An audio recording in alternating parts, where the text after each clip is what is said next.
The Colosseum update just dropped, and I have to admit, I was a little skeptical at first. There was a lot of negative talk in the community about spirit summons, the Estus, and the sheer size of the arena, but after playing in some teamfights, I can comfortably say that it was easily the most fun that I've had playing this game since it came out.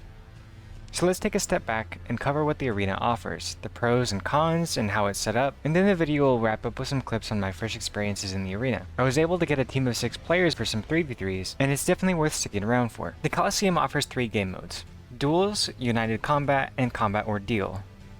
Duels are just what they sound like, a 1v1 with your opponent with no Estus, 3 mana refills, and 1 life. The game has a 180-second timer, so you have to beat your opponent within that time or it'll go to a draw. As soon as you zone in, you have a few seconds of invulnerability, but usually by the time the opponent can walk over to you, that time is up. So you're spared at least a few shots if somebody wants to get some early damage on you. The setting feels very much like Rhea Lucaria duels, but with some reinforced restrictions that prevent someone from Estus chugging. I think this is an awesome addition to the game because a new player coming into the game has no real way of knowing about the organized dueling scene, and this provides much needed gateway to help new players get involved.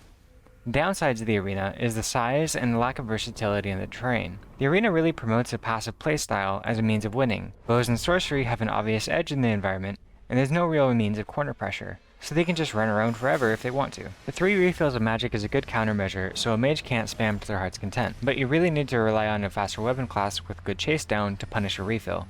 To this day, I still don't know how to really deal with a shortbow in an arena of this size, other than to literally stall them out of arrows. Bloodhound Step is basically going to be a necessity in the arena just to close the gap on people who backpedal. I think I would have liked to have seen different arena sizes introduced that were exclusive to the player count, but maybe that'll be something that we see in the future.